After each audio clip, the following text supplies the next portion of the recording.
Hi there, this is John Wilkinson again from History Made Easier, with a presentation that I think you should find useful, looking at the development of weapons and tactics before 1914, so as to be first aware of just what war was like before World War I, which will then enable us to consider whether the militaries of Europe should have been surprised or not by the way things turned out. It's going a long way back, but there's a reason for this. At the Battle of Hastings in 1066, it's thought that Harold's army numbered around 7,000 and the Normans numbered around 10,000.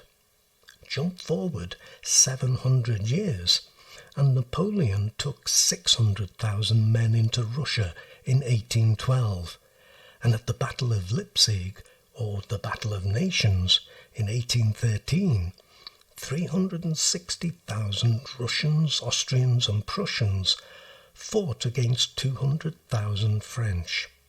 It was the biggest single battle of the 19th century, and given the size of the armies, its mass artillery fire, and the number of casualties, it's been described by some historians as the first example of modern warfare. In the middle of the 19th century, Russia mobilized somewhere between 900,000 and 1.8 million men. I'm sorry, but estimates vary greatly. And the British, French and Ottoman forces totaled about 1 million men. This is in the Crimean War. Over 1 million men fought in total in the Austro-Prussian War of 1866, and the Prussians deployed around 2 million men, and the French around 1.5 million men in the Franco-Prussian War of 1870-1871. So, the point of all this is that the size of armies had already grown substantially since poor old Harold got an arrow in his eye at Hastings. And this is important when we think about the logistics of warfare, how to mobilise your army and how to supply it. But the numbers in 1914 were greater. Austria-Hungary initially mobilised 450,000 men. Almost 1.2 million men had enlisted in Britain by the end of the year. Germany mobilised almost 2 million men. France a little over 3.75 million men. And Russia had mobilised almost 6.5 million men by the end of the year. And thereafter the numbers for all these powers only increased. Now, the weapons of war used in 1914 had been developing for a long time. This is important to realise when we think about how the war quickly developed and whether the different militaries should have been surprised by what unfolded.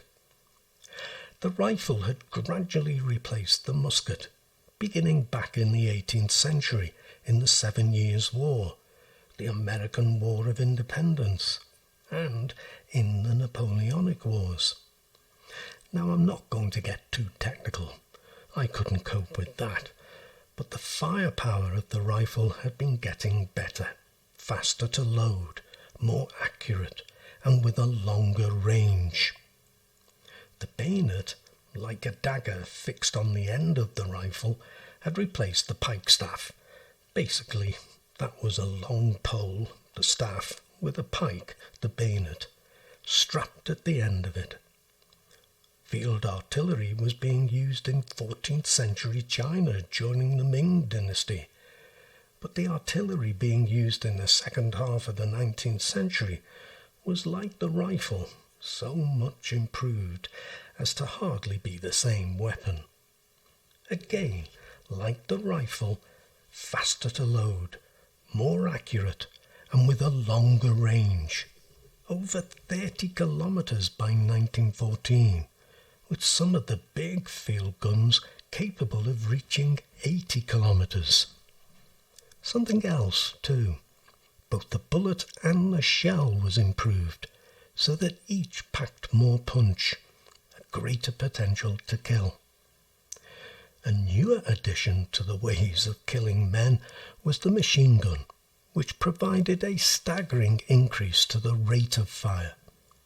But the Gatling gun was used back in the American Civil War, superseded by the Maxim gun, the first automatic machine gun, which was invented in 1884, and other variants which really revolutionized war. They were used to frightening effect in the Spanish-American War, by Europeans against African natives in the scramble for Africa. Their firepower was also on display in the Franco-Prussian War, where it was used by both sides, but most effectively by the Prussians, and most effectively in defensive positions. And it was used in the Russo-Japanese War, which led to trench warfare. So, as I said, the militaries of Europe knew the weapons they had at their disposal in 1914. They'd been around for a while. The aeroplane was new though, first used in the Italian-Turkish War of 1911 and in the Balkan Wars. And the tank, of course, made its debut in World War I, as did gas. As for war at sea, cannon had been used on ships since the 100 Years' War in the 14th century, and in the 18th and 19th centuries had become, guess what, much more powerful, much more accurate and faster to fire. The biggest dreadnought guns had a range of around 24 kilometres. As for strategies, Napoleon had a lasting influence. Napoleon's strategy, really an adaptation of the best of what he had learnt from the Revolutionary Wars, was to win a battle quickly by going on the attack.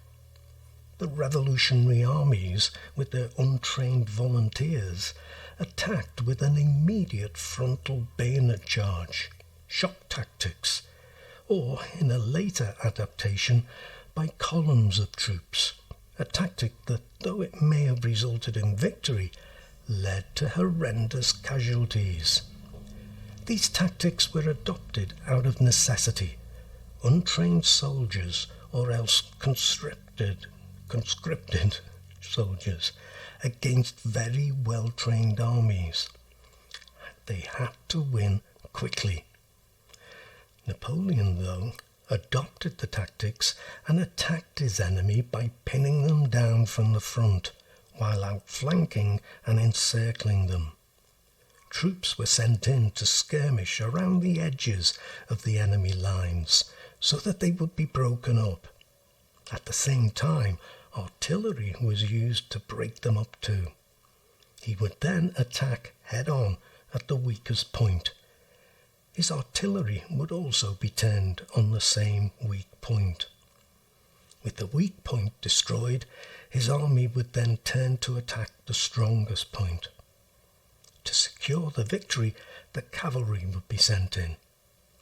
In the Prussian Wars that led to a unified Germany, the Austro-Prussian War of 1866 and the Franco-Prussian War of 1870-71, Moltke the Elder, father of Moltke of World War I, and the Schlieffen Plan, aware of the advantage the new weaponry had given defences, avoided frontal attacks and adopted Napoleonic tactics, notably speedily outflanking the enemy with skirmishing units to the fore, until they were surrounded by a ring of fire, rifle and artillery combined.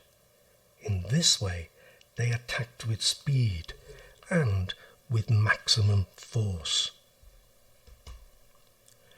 As a result of all this, there developed a cult of the offensive in the mindset of all military tacticians on the eve of World War I. though nowhere more so than in the French. As General Joffre, then Chief of the General Staff of the French Army, made clear in 1911, the French Army, returning to its traditions, no longer knows any other law than that of the attack. All attacks are to be pushed to the limit with firm determination to charge the enemy with the bayonet in order to destroy him. Very noble, but when facing modern artillery, the machine gun, and after 1914 barbed wire, and we could add wearing bright red uniforms, very, very stupid. But there had developed what the historian Neil Stewart describes as cultural lag between the development of new weapons that gave an overwhelming advantage to defences and an appropriate tactical response from military chiefs. And it wasn't as if they didn't know. The Crimean War in the middle of the 19th century had demonstrated the advantage of good defences, and that was before the machine gun. Heavy artillery fire using shrapnel shells and the modern rifle, faced with full frontal assaults, including cavalry charges, the charge of the Light Brigade being the most famous, led to horrendous casualties. Nearly 500,000 Russians, 400,000 Turks, and 300,000 French and British combined. But something else had happened to warfare. It had become more organised. Again, we go back to the French Revolutionary Wars and Napoleon as the new mass army of volunteers and conscripts required new approaches. The regiment was considered too difficult to manage and was broken down into divisions of about 12,000 men with infantry, cavalry and artillery, so that it could operate as a single unit or else combine with other divisions. It made for speed and flexibility, as the separate divisions could arrive at the battlefield from different directions, though they needed to do so at the same time. Napoleon developed this further with the Corps, which consisted of 3 infantry divisions, a cavalry brigade, and artillery pieces. Then there was the logistics involved in modern warfare and the development of the Prussian General Staff into the most effective army leadership, essentially the brain of the army the world had seen, with strategic planning and attention to detail that included mapping, the use of railways for mobilisation, conscription that was short-term but leaving a highly trained reserve force, and practising with war games. The Prussians took war to another level. So, I hope that does prove useful for you. Don't forget there's my website too, History Made Easier. But for now, that's me done. Thank you so much for listening, and the very best of luck with your studies. Cheers.